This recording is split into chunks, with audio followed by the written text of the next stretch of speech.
오늘은 끊을 수 없는 사랑의 약속이라는 제목으로 하나님 말씀 전하도록 하겠습니다. 하나님은 우리를 사랑하십니다. 믿으십니까?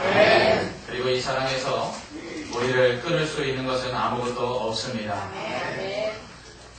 로마서 8장 35절로 39절에서 바울은 말합니다. 누가 우리를 그리스도의 사랑에서 끊으리요? 환난이나 번거나 박해나 기근이나 적신이나 위험이나 칼이나 사망이나 생명이나 천사들이나 번제자들이나 현재 일이나 장래일이나 능력이나 높음이나 깊음이나 다른 어떤 피조물도 우리를 우리 주 그리스도 예수 안에 있는 하나님의 사랑에서 끊을 수 없으리라. 이렇게 말씀합니다. 그렇다면 왜 하나님의 구원하심과 사랑에서 우리를 끊을 수 없는 것일까요? 우리를 보면 정말 형편없을 때가 있습니다. 하나님을 믿는다 하면서 구원받았다 하면서도 참 우리 자신을 보면 하나님 앞에서 이렇게 살았어야 되겠는가 할 만큼 우리 자신 스스로가 낙심할 만큼 그러한 때도 종종 있을 때가 있습니다. 그러나 성경은 오히려 그러한 우리들을 향한 하나님의 은사와 부르심에는 후회하심이 없다 이렇게 말씀하고 있습니다. 무엇이 그렇다면 우리를 하나님의 사랑에서 끊을 수 없게 하는 것일까요? 오늘 본문은 그 이유를 우리에게 말씀하고 있습니다. 15장의 시작은 이후에 라고 시작하고 있습니다. 즉 아브라함이 그돌라오멜과 동방 연합군으로부터 조카 롯을 구한 후에 라는 말입니다. 지난 시간 아브라함의 믿음이 좀 자랐다고 말씀을 드렸습니다. 강력한 그돌라오멜을 중심으로 한 동방 연합군을 고작 318명의 집에서 길러 훈련시킨 사람들과 그리고 이웃 사람들 몇과 함께 가서 조카 롯을 구해냅니다. 이는 하나님을 의지하기 시작했다는 것입니다. 그런 다음 다시 그가 모든 재물들을 찾아서 왔을 때 소돔 왕이 그 재물들은 당신이 가지시오 하고 아브라함에게 줬을 때 아브라함이 그것을 거부하면서 내가 소돔 왕으로 인하여 부자가 됐다는 말을 듣기로 원하지 않는다. 이렇게 말합니다. 이는 부하게 되는 것이 하나님의 손에 달려있음을 이제 믿기 시작한 것입니다. 그리고 자신을 맞이한 살렘왕 멜기세덱에게 11조를 드림으로 이제 그 후손인 예수 그리스도가 레위 지파의 그 제사장 반차를 따르지 아니하고 멜기세덱의 반차를 따라 영원한 제사장이 될 수 있도록 준비를 합니다. 이처럼 아브라함의 믿음이 조금씩 성장해 가는 것을 볼 수 있습니다. 이렇게 그의 믿음이 조금 자라는 이때에 하나님께서 그에게 나타나셨다라는 것입니다. 이전에 하나님께서 그에게 나타나셨을 때에는 그냥 직접 말씀하신 것으로 성경은 표현하고 있습니다. 그러나 15장에서는 하나님께서 아브라함에게 환상 중에 말씀하셨다 이렇게 기록하고 있습니다. 1절에 보면 하나님의 말씀이 환상 중에 아브라함에게 임하여 이르시되 라고 기록되어 있고 12절에 보면 아브라함이 깊이 잠들어 있을 때에 하나님께서 그에게 말씀하시는 것으로 기록되어 있습니다. 자, 환상 중에 말씀하시는 이유는 뭘까요? 종종 성도들 중에 저에게 이렇게 말씀하시는 분이 있습니다. 목사님, 제가 꿈을 꿨는데 이게 환상인지 아닌지 잘 모르겠습니다.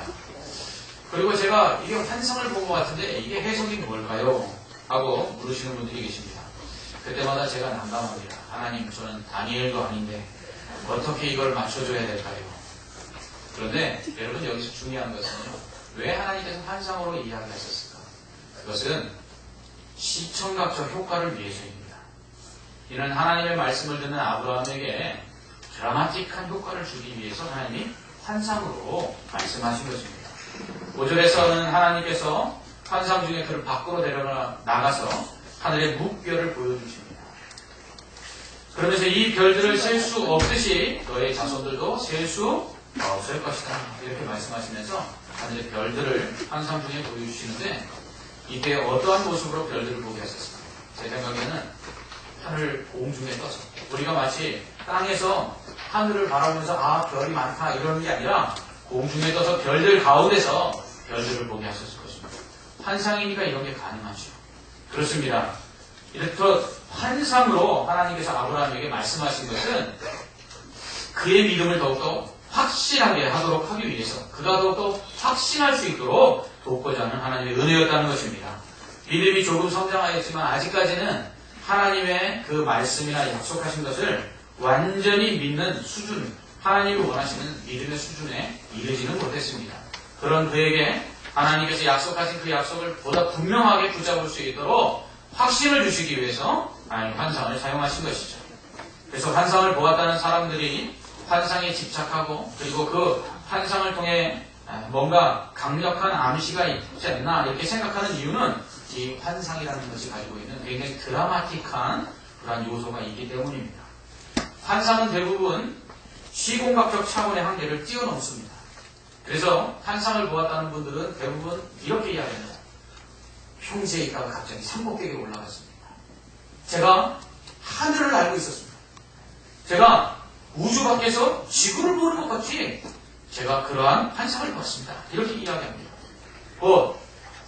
생시에 하나님께서 말씀하시면 이 시공간이라는 차원의 제한을 받아서 하나님의 말씀을 듣게 되는데 환상을 통해서는 마치 우리가 하나님처럼 시공간의 제한을 받지 아니하고 공중도 날아다니고 이곳에서 있다가 저곳으로 가기도 하는 그러한 시공간의 제한을 뛰어넘는 그러한 가운데 하나님의 말씀을 듣기 때문에 하나님의 말씀에 대한 극적인 효과들을 얻게 되는 것이죠. 그래서 환상을 보았다는 사람들의 그 말을 들어보면 생시인지 꿈인지 분간이 안 된다 이렇게 이야기를 합니다. 그것이 바로 환상이 가지는 특징이죠. 그러나 우리가 오늘날 환상이 있느냐, 오늘날 꿈을 통해서 하나님이 말씀하시느냐 아직도 논란이 분분합니다. 그러나 우리가 이러한 가운데 분명히 알 것은 우리에게는 그 어떤 것보다 분명한 진리의 말씀, 이 말씀이 환상과 그리고 꿈보다 더 위에 있다는 사실을 인정해야 한다는 사실입니다. 그러면 이 말씀을 우리가 깨닫고 말씀대로 하나님의 뜻을 분별하는 것이 우리에게는 더욱더 중요하다는 것을 여러분 기억해야 합니다. 그러나 본문에서는 하나님께서 분명히 아브라함의 믿음을 더욱더 강하게 하도록 더욱더 확신하도록 만들기 위해서 환상을 통해서 말씀하셨다는 것입니다. 하나님의 환상 속에서 아브라함에게 이렇게 말합니다. 두려워하지 말라. 나는 너의 방패요 지극히 큰 상급이라 라고 말씀하십니다. 이는 아브라함이 가장 필요한 말씀이었습니다. 그 놀라움과 동방의 연합군을 격파하고 조카 롯을 구했지만 언제 그 강력한 동방 연합군이 쳐들어올지 모르는 상황에서 아브라함은 두려웠습니다. 그러나 아브라함에게 하나님은 나는 너의 방패다 라고 말씀하십니다. 하나님께서 막아주시고 계시며 계속해서 막아주실 것이니 두려워하지 말라는 것이죠. 승리 뒤에 언제 공격을 당할지 언제 또 패배할지 모르는 두려움이 찾아오는 것처럼 성공 뒤에 언제 또 실패할지 모르는 두려움이 우리 안에 있는 것처럼 우리는 두려움에서 벗어날 수 없는 사람들입니다. 안정을 얻은 후에 언제 이 안정을 잃어버리는 흔들림이 우리 안에 있을까 두려워하듯이 우리는 언제나 두려움을 벗어날 수가 없습니다. 어떤 분이 사업에 실패한 후 다시 재기에 성공하셨습니다. 그런데 그분이 저에게 이렇게 말씀하시더라고요. 목사님, 성공하였지만 다시 재기하였지만 언제 또다시 그런 실패를 맞이하지 않을까 하는 생각이 제 마음 한구석에 늘 언제나 저를 두렵게 합니다. 결혼에 한편 실패하고서 다시 재혼하셔서 행복한 가정을 꾸리신 분이 이렇게 이야기하십니다. 지금 다시 찾은 가정의 행복이 너무 좋은데 또다시 이것을 잃어버리지 않을까 하는 두려움이 항상 제 안에 있습니다. 우리는 얻어도 그 얻은 것을 언제 잃어버릴까 하는 두려움과 염려 가운데 우리는 살아가는 것입니다. 1등을 한 아이는 언제 성적이 떨어질까 하는 생각에 늘 불안해합니다. 지금 아브라함의 심정이 그렇습니다. 원체 강한 적을 이기고 조카 롯을 찾아왔기 때문에 언제 그들이 다시 쳐들어올지 모르는 상태에서 그런 두려웠던 것입니다. 그러나 아브라함에게 하나님은 방패가 되어주신다고 말씀하십니다. 그 놀라운 일과 동방연합군을 이기게 하신 하나님은 또한 그에게 방패가 되셔서 그들을 막아주시겠다고 말씀하신 것입니다. 승리의 하나님은 우리를 또한 막아주시고 보호하시는 방패와 산성과 요새가 되십니다. 그러므로 승리 이후에 찾아오는 두려움과 성공 이후에 찾아오는 실패에 대한 두려움을 우리는 하나님을 의지함으로 극복해내야만 합니다. 내가 승리했다고 생각하니까, 내 힘으로 이겼다고 생각하니까, 또 내 힘으로 막아야 된다고 생각하니까 두려운 것입니다. 내 힘으로 성공했다고 생각하니까 내가 이룬 그 성공을 내 힘으로 또 유지해야 된다고 하니까 두려운 것입니다. 성공하게 하신 이도 하나님이시고 이기게 하신 이도 하나님이시라는 것을 인정할 때 우리는 그 승리하게 하신 하나님, 성공하게 하신 하나님이 여전히 우리도 승리하게 하시고 성공하게 하실 것을 우리가 믿는 가운데 두려움을 이겨내야 될 줄 믿습니다. 그러므로 하나님의 주권을 인정하는 자는 평안한 것입니다. 주님께서 나를 살리기도 하시고 죽이기도 하시는 그 하나님께서 모든 것을 감당하고 계신 줄 알고 감당하고 계신 줄 알고 하나님의 손에 맡길 때에 우리는 두려움 없이 평안할 수 있는 것입니다. 예수님은 뭐라고 말씀하십니까? 수고하고 무거운 짐진 자가 다 내게로 오라. 내가 너희를 편히 쉬게 하리라. 우리가 하나님의 주권을 인정할 때 하나님께 모든 것을 맡길 때에 우리에게 쉼과 평안을 허락해 주실 줄 믿습니다. 하나님은 이처럼 승리 뒤에 두려워하고 있는 아브라함에게 방패가 되어주시겠다고 말씀하십니다. 뿐만 아니라 그에게 나는 지극히 큰 상급이라고 말씀하십니다. 하나님은 그돌라오메를 이기고 탈취한 모든 재물을 가지고 돌아온 그에게 소돔 왕이 다 가져가라 라고 할 때 그것을 거절하시오. 그는 하나님께서 그에게 큰 상급인 것을 안 것입니다. 그가 부하게 되는 것, 그가 형통하게 되는 것, 부귀와 명예를 누리는 것, 그것이 하나님 손에 달려있음을 알고 하나님을 나의 상급으로 여겨 소돔 왕의 그 청을 거절했던 것입니다. 우리는 이처럼 하나님의 주권에 우리의 모든 것들이 달려있음을 알고 하나님 앞에서 겸손해야 합니다. 야고보서 4장 13절로 16절 말씀에 야고보는 이렇게 말합니다. 오늘이나 내일이나 우리가 어떤 도시에 가서 1년 동안 머물며 장사하여 이익을 보리라 하는 자들아 내일 일을 너희가 알지 못하는도다. 이렇게 말합니다. 하루살이들이 모여서 이야기를 하고 있었습니다.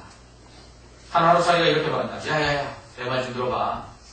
오늘 너무너무 멋진 여자 하루살이를 봤어. 딱 내 이상형이야. 그래서 내가 프로포즈를 했지. 나와 결혼해달라고. 그랬더니 그녀가 내 청혼을 허락했어. 그래서 우리는 결혼하기로 했어. 내일. 이 이야기를 듣고 웃으시는 분들은 센스가 있으신 분들입니다. 하루살이에게 내일이 있습니까? 오늘 이상형의 하루살이를 만났다면 그 하루살이는 어떻게 했어야 되죠? 오늘 결혼했어야만 합니다. 우리 역시 한시 앞도 내다볼 수 없다는 점에서 하루도 우리가 알 수 없다는 점에서 우리는 하루살이와 별 차이가 없습니다. 그러나 이렇게 연약한 우리가 1년을 계획하고 10년을 계획하는 것을 이상하다고 생각하는 사람은 하나도 없습니다. 그러나 하나님 편에서 볼 때는 이 얼마나 우스운 일이겠습니까? 그런 점에서 우리는 모든 것을 하나님께 맡겨야 되는 것입니다. 하나님이 주셔야만 모든 것이 가능하다는 것을 인정해야 합니다. 하나님이 행하셔야만 모든 것이 형통한다는 것을 인정하는 것입니다. 우리의 생명도 우리의 재물도 우리 가진 모든 것이 하나님 손에 달려있음을 인정할 때 우리는 하나님께서 주시는 은혜를 누리고 평안을 얻을 수 있는 것입니다. 야고보는 주의 뜻이면 우리가 살기도 하고 이것도 저것도 하리라 라고 말을 하면서 하나님께 맡기지 못하고 자신의 생각과 계획대로 살아가는 사람들을 하루살이 같다고 말하고 있는 것입니다. 하나님이 우리의 상급입니다. 그러므로 여러분 주시는 이도 하나님이시요 취하시는 이도 하나님이신 줄 알고 그 하나님 앞에 그 주권을 인정하고 나갈 때 하나님께서 우리의 모든 것들을 채워주시는 상급이 되어주실 줄 믿습니다. 그러나 그럼에도 불구하고 아브라함은 하나님의 약속을 절대적으로 신뢰하지 못합니다. 그에게 방패와 지극히 큰 상급이 되시겠다는 하나님께 그는 이렇게 말합니다. 주 여호와여 무엇을 내게 주시려 하나이까? 나는 자식이 없사오니 나의 상속자는 이 다메섹 사람 엘리에셀이니이다. 무슨 말입니까? 하나님께서 제게 상급이 되신다고요? 근데 왜 자식을 안 줍니까? 하나님 그냥 자식 준다는 말이나 하지 마시고 우리 집에서 기른 종 엘리에셀을 그냥 상속자로 삼아서 그냥 잘 되게 해주십시오. 이렇게 말하는 것입니다. 그는 지금 그에게 자식이 없어서 하나님께서 약속하신 약속을 이루지 않는 책임을 하나님께 돌리고 있는 것입니다. 믿음이 없는 사람들은 이처럼 자신이 처한 상황들을 하나님의 책임으로 돌립니다. 어떤 성도가 와서 이렇게 말하더라고요. 목사님, 하나님께서는 모든 것을 주장하신다고 말씀하셨죠? 그렇다면 지금 내가 이렇게 어렵고 힘든 상황 속에 있는 것도 하나님이 주장하시는 것이 맞죠? 그러면 그 책임도 하나님께 있는 것이네요. 내가 이렇게 어려운 것 하나님이 그렇게 하신 것이니까 왜 남을 나라하고 계십니까? 책임져야 되지 않겠습니까? 이렇게 말씀을 하시더라고요. 아브라함이 지금 그렇게 말하는 것입니다. 자식이 없는 것 때문에 상속자를 엘리에셀로 삼아달라고 하는 것은 이건 하나님이 책임져야 될 일이라는 것입니다. 그러나 그는 이것이 자신에게 믿음이 없기 때문이라는 것을 깨닫지 못했습니다. 하나님은 아직 아브라함의 믿음이 약속을 받을 만한 믿음이 되지 못했기 때문에 자식을 주지 않는 것입니다. 자식을 줬다 할지라도 그 자식을 통해서 하나님이 이루어 주시는 은혜와 복들을 하나님이 주신 것으로 온전히 인정하는 믿음으로 아직까지는 성장해 있지 못했기 때문에 자식을 주지 않는 것입니다. 그러므로 때로는 우리가 하나님께 구하는 것들이 있는데 하나님께 그 구해도 받지 못하는 것이 있다면 우리는 우리의 믿음을 점검해야 합니다. 우리의 믿음이 하나님께서 주실 그 은혜들을 받을 만한 준비가 되어 있지 못하기 때문입니다. 하나님은 더 큰 믿음, 곧 믿음의 조상이 될 만한 믿음으로 아브라함의 믿음이 자라기까지 기다리신 것입니다.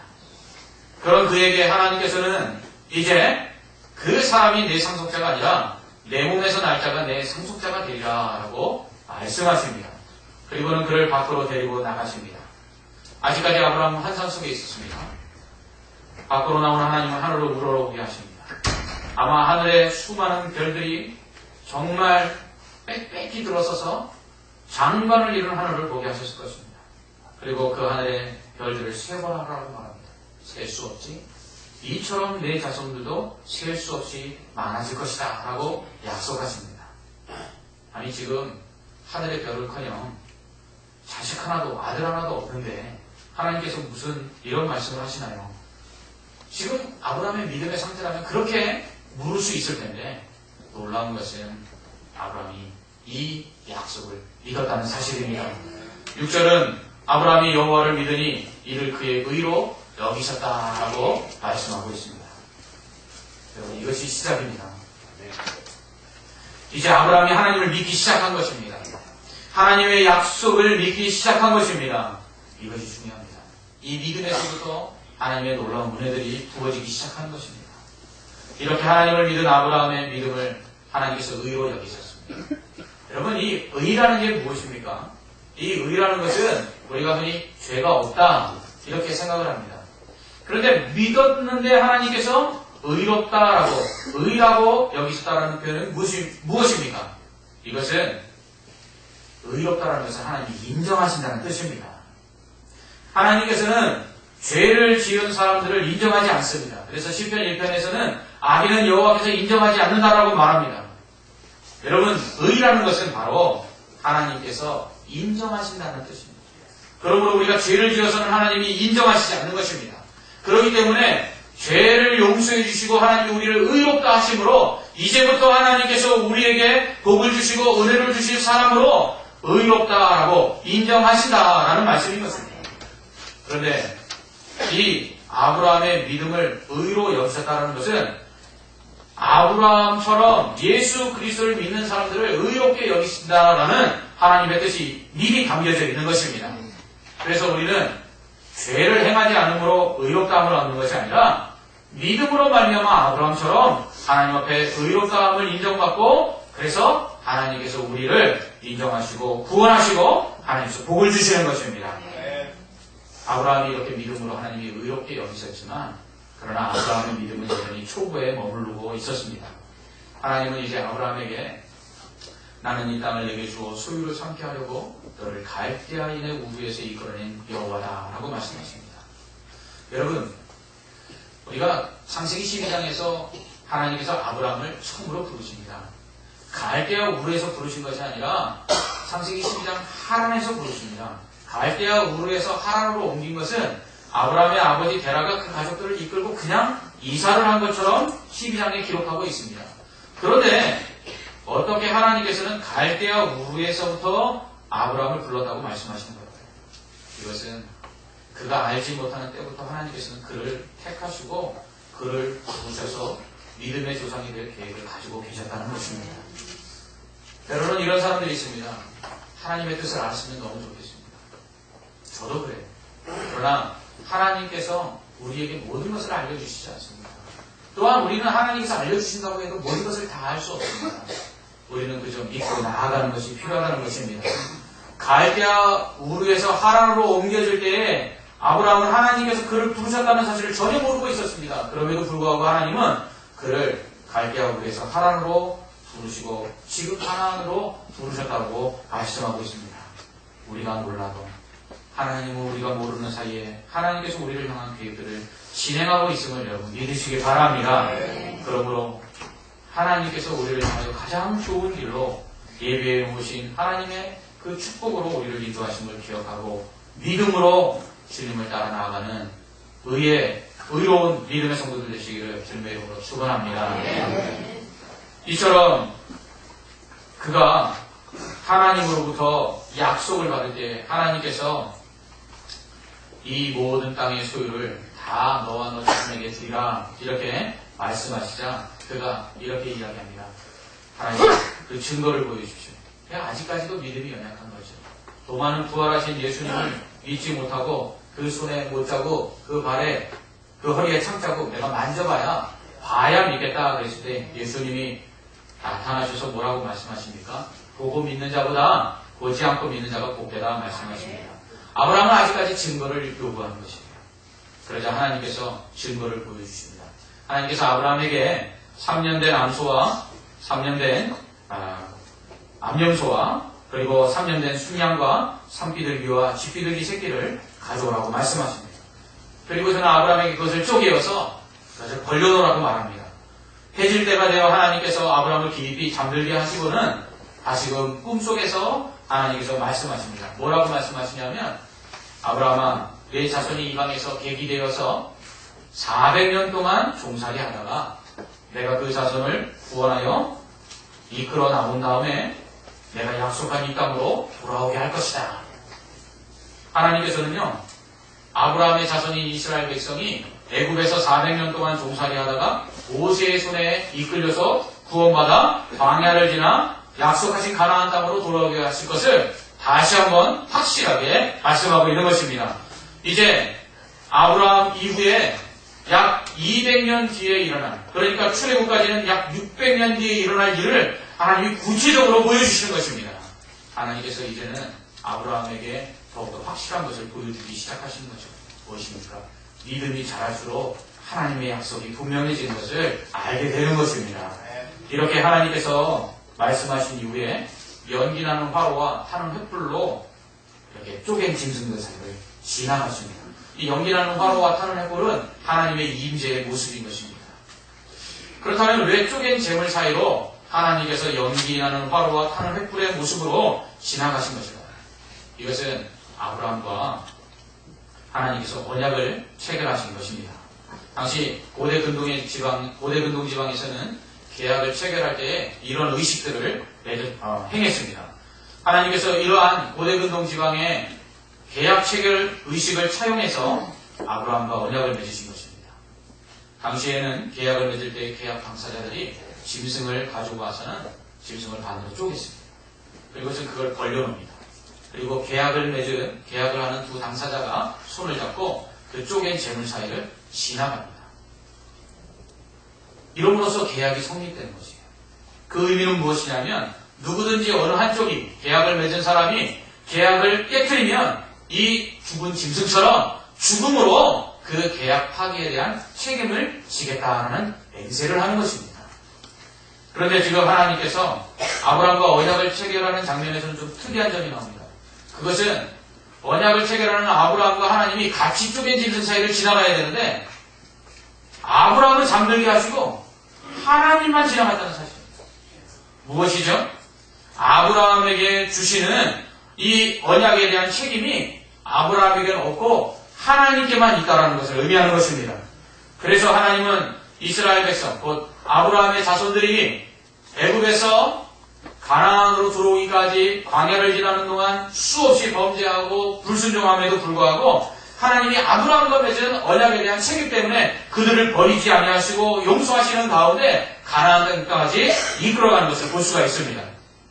이처럼 하나님께서는 아브라함과 맺은 언약에 대한 책임을 하나님 쪽에서만 지신 것입니다. 이것을 우리가 은혜 언약이라고 부릅니다. 이처럼 아브라함과 맺은 하나님의 은혜 언약은 예수 그리스도를 믿음으로 말미암아 구원을 얻는 이 언약과 연결이 됩니다. 이것이 새 언약이죠. 곧 아브라함의 후손들이 하나님께 범죄하여도 하나님께서 아브라함의 후손들을 가나안 땅까지 들어가도록 하시겠다는 약속을 지키기 위해서 그들의 죄를 용서해 주시고 끝까지 참으신 것처럼 하나님께서 예수 그리스도를 통해 우리를 구원하실 때에 우리가 예수 그리스도를 믿기 이전에 다 죄로 말미암아 심판받아 죽을 자들인데 하나님께서 구원을 위한 그 언약을 우리와 맺으실 때에 그 책임을 하나님만 지셨기 때문에 하나님께서 죽으신 것입니다. 예수님께서 죽으신 이유는 우리를 구원하시기 위하여 맺으신 하나님의 그 언약에서 그 언약을 깨뜨린 책임이 인간에게 없고 하나님께만 있기 때문에 하나님이 인간의 몸을 입고 이 땅에 오셔서 십자가의 지식으로 죽으신 것입니다. 바로 예수께서 죽으신 이유가 바로 이것입니다.